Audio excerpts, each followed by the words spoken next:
Hello दोस्तों, good morning, सुप्रभात। मैं रीना चौहान लाइफ स्टाइल में आप सभी का तहे दिल से स्वागत करती हूँ और आशा करती हूँ कि आप सारे लोग अपने अपने घरों में सुरक्षित होंगे, अपनी फैमिली के साथ में खुशहाल होंगे।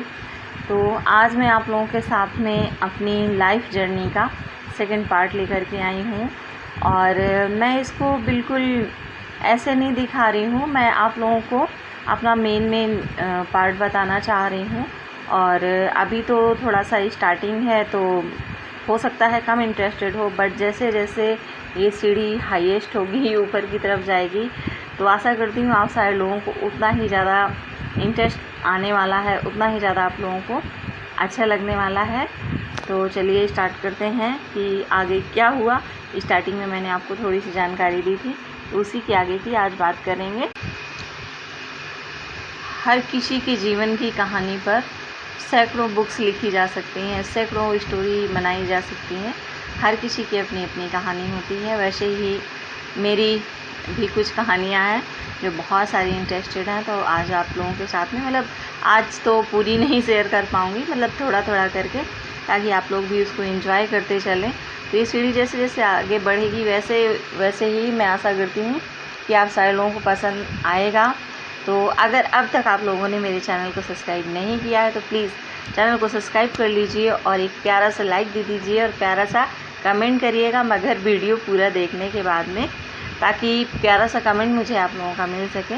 तो चलिए स्टार्ट करते हैं। मैंने पिछले वाले वीडियो में आप लोगों को बताया था कि मैं कितने भाई बहन हूँ और मेरी शादी कितनी जल्दी हुई। तो मेरी शादी 1995 में हो गई थी और मेरी रियल डेट ऑफ बर्थ जो है वो अप्रैल 80 है। उस हिसाब से मैं उस समय 15 साल 2 महीने की थी जब मेरी शादी हो गई थी। तो बस इतनी सी ही एज में शादी हो गई थी। मैंने हाई स्कूल के एग्ज़ाम दिए थे और उसका रिज़ल्ट भी नहीं आया था मेरा।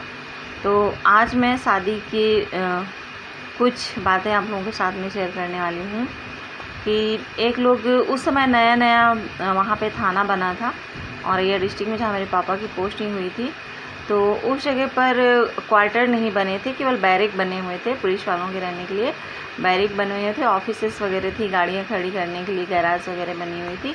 मगर जो वहाँ पे जैसे जिन लोगों की पोस्टिंग थी उनके लिए उस समय वहाँ पर क्वार्टर वगैरह नहीं बने थे, तो फिर वहाँ पर रेंट पे ही लेना पड़ा था। तो हम लोग एक पंडित जी थे, तिवारी जी, तो उनके मकान में हम लोगों ने रेंट पे लिया। बहुत बड़ा उनका मकान था, तो उसी में बहुत सारे लोग रहते थे। उसी मकान में एक पोर्शन में शुक्ला जी की फैमिली रहती थी, तो उन लोगों का बैठना होता था हमारे पेरेंट्स के पास में। तो उन्होंने ही एक शादी के लिए ऐसे लड़का सजेस्ट किया, तो मेरे पापा ने मना कर दिया। पापा बोले उनकी बहुत बड़ी फैमिली है, मेरी अकेली लड़की है, तो एडजस्टमेंट नहीं हो पाएगा, तो हम वहाँ शादी नहीं करेंगे। और तो फिर वो लोग बोले एक बार आप देख लो, अगर आपको ठीक लगता है तो ठीक है, वरना तो कोई बात ही नहीं है। तो मेरे पापा ने फिर भी मना कर दिया, मगर कहते हैं ना कि जहाँ नसीब होता है वहाँ कैसे ना कैसे करके हो ही जाता है। तो उसके बाद में फिर बोले चलो अच्छा देख लेते हैं, कोई वो नहीं है। तो हम लोगों के टाइम का ऐसा समय था कि हम लोग कुछ बोलते नहीं थे कि क्या हो रहा है क्या नहीं हो रहा है। जो पेरेंट्स डिसीजन कर दें वो सारा कुछ उन्हीं का ही मानता था। और मेरे बच्चे भी हैं, तो हम तो अपने बच्चों से पूछते हैं, बात करते हैं फ्रेंडली, मगर उस समय का दौर ऐसा नहीं था कि हम लोग अपने पेरेंट्स से कुछ कह पाएँ। तो मेरे पिताजी ने देखा तो उनको सारा कुछ ठीक लगा, सारा कुछ पिताजी को मेरे ठीक लगा। मगर उनको जो थोड़ी सी एक दिक्कत आ रही थी, वो थोड़ी ये दिक्कत थी कि हम दोनों की एज में थोड़ा सा ज़्यादा डिफरेंट था। लेकिन उस समय तो इनकी भी यंग एज थी, तो ये भी बहुत ज़्यादा स्मार्ट लगते थे। और मेरा तो आप किशोरावस्था ही कह सकते हैं कि उस समय मेरी किशोरावस्था थी। मगर हम लोगों को ज़्यादा मतलब ज़्यादा क्या कभी बोले ही नहीं, जो माँ बाप ने कह दिया वही सारा कुछ सही है। तो जब मेरे पापा देखने गए वहाँ पे, तो मेरे हस्बैंड ने 2 शर्तें रखी मेरे पापा के सामने। 2 शर्तें रखी जब मेरे ससुर जी की और मेरे पापा की बात हुई तो। और वो 2 शर्तें कौन सी थीं, चलिए आपको बताते हैं। इनकी 2 शर्तें थीं कि एक तो आप किसी दूसरे का सामान मुझे नहीं देंगे। दूसरे सामान से मतलब ये है कि जैसे 2 भाई थे, उनकी शादी हुई थी, तो इनका ये कहना था किसी भी भाई का सामान आप हमें नहीं देंगे, जैसे किसी को दहेज में मिला हुआ है तो वो हमको सामान नहीं चाहिए। दूसरा इन्होंने शर्त रखी थी कि आप अपनी लड़की की शादी के लिए किसी से भी पैसा उधार नहीं लेंगे, आपके पास में जो भी है वो आप अपने ही पास से करेंगे।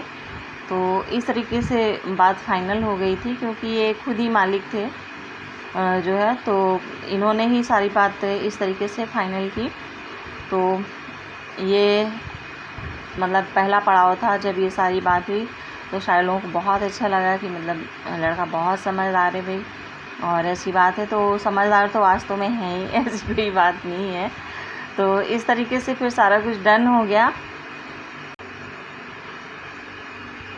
ये बात जनवरी-फरवरी की थी। उसके बाद में फिर ये हुआ कि अब एंगेजमेंट कर दी जाए। तो अब जो हम एंगेजमेंट देखते हैं तो बहुत ही अच्छा लगता है कि काश इस तरीके से हमारी भी एंगेजमेंट हुई होती, मगर ऐसा कुछ भी नहीं हुआ था। बहुत ही सिंपल तरीके से जब मेरी एंगेजमेंट हुई तो मेरी मम्मी भी वहाँ पर नहीं थी, उस समय गांव गई हुई थी मेरी मम्मी। और मैं तो इतना ज़्यादा गुस्सा थी जो है, जब मैंने देखा इनको आए थे एंगेजमेंट में, तो मैं इतना ज़्यादा गुस्सा थी। और दबी ज़ुबान में मैंने पिताजी से बोला भी कि एज थोड़ी मतलब ज़्यादा है। जो आंटी से, एक बगल में आंटी और रहती थी जो टीचर थी, तो उनसे पिताजी ने पूछवाया कि पूछ के आओ कि मतलब ठीक है कि नहीं। तो जब उन्होंने मुझसे पूछा तो मैंने कहा या तो पूछना नहीं था मेरे से, और अगर आपने पूछा है तो मुझे मतलब वैसे तो ठीक है, हैंडसम है, सब कुछ है, मगर एज ज़्यादा लग रही है इनकी। तो फिर वो बोली कि सारा कुछ अच्छा होता है, घर द्वार सारा कुछ अच्छा होता है, तो फिर कहीं ना कहीं तो वो करना ही पड़ता है। तो फिर मैंने कहा आप पिताजी समझें क्या करना है क्या नहीं करना है, हम क्या कह सकते हैं। तो इस तरीके से मतलब वही जो टीचर थी आंटी, उन्हीं की एक बहुत ही सिंपल सी येलो कलर की साड़ी में और मुझे फिर बिठा दिया गया। पहले तो मैं सूट ही पहन के आई थी, तो मैं आप लोगों के साथ में पिक शेयर करूँगी, देखना इतनी गंदी सी पिक है मेरी, और आप लोग पहचान नहीं पाएंगे कि वास्तव में मैं ही हूँ। तो उसके बाद में फिर मतलब मेरी एंगेजमेंट हो गई। तो पता है तब तो लड़का भी नहीं रिंग पहनाते थे, और जो साथ में आए थे मेरी नंद वगैरह आई थी, तो उन्होंने ही पहनाई थी रिंग वगैरह मुझे। तो समझती हूँ कि आज मतलब लगभग 7-8 मिनट का वीडियो हो रहा है, तो आज एंगेजमेंट तक का मैंने शेयर कर दिया। आगे बहुत ही शादी में मेरे हस्बैंड क्यों गुस्सा हो गए थे, क्यों जयमाला से छोड़ के चले गए थे वो, तो मैं सारी ये इंटरेस्टिंग चीज़ें आप लोगों के साथ में आगे शेयर करने वाली हूँ। तो बिल्कुल मिस मत कीजिएगा मेरी लाइफ जर्नी को। और उसके बाद में बहुत ही मतलब स्ट्रगल और हौसले वाली मेरी जर्नी है। तो आई होप कि आप सारे लोगों को उससे आगे बढ़ने का बहुत ही मतलब हौसला मिलेगा, आप लोगों को एक मजबूती आने का, एक लेडी होने के नाते। तो मैं बस इसी आशा के साथ में आप लोगों के साथ में शेयर कर रही हूँ कि मैं देख रही हूँ बहुत सारी मेरी बहनें हैं हताश हो रही हैं अपनी लाइफ से और बहुत ज़्यादा, इसलिए मैंने ये जर्नी शेयर करने का सोचा कि हो सकता है कि किसी को इससे ढेर सारा मोटिवेशन मिल जाए। तो मैं एंगेजमेंट तक कंप्लीट कर दिया है, और छोटी छोटी बहुत सारी बातें थी जो मैं बता सकती थी, मगर उनको फिर आगे के लिए रखते हैं, बीच बीच में बताते रहेंगे। तो आई होप कि आप लोगों को वीडियो पसंद आ रहे होंगे, तो प्लीज़ कमेंट करके ज़रूर बताइएगा। तो प्लीज़ प्यारा सा कमेंट करके ज़रूर बताइएगा कि मेरी ये जर्नी कैसी लग रही है आप लोगों को। तो ज़रूर बताइएगा कमेंट करके। और बस अब तो अगले पड़ाव में आप लोगों को मैं सीधे शादी पे ही अपने ले जाने वाली हूँ। आज से मतलब अभी 21 जून को मेरी मैरिज एनिवर्सरी है, आने ही वाली मैरिज एनिवर्सरी मेरी 26 ईयर हो जाएगा मेरी मैरिज को। तो मैं आपको 26 ईयर बैक में ले जाने वाली हूँ। तो आप सारे लोग मेरी शादी में आने वाले हैं, तो फिर चलिए तब तक तैयारी आप लोग कर लीजिए मेरी शादी की। तो फिर मिलते हैं आप सभी से अगले वीडियो में, तब तक के लिए bye bye, take care, thank you very much बहुत सारा प्यार देने के लिए। आप सारे लोग बहुत सारा प्यार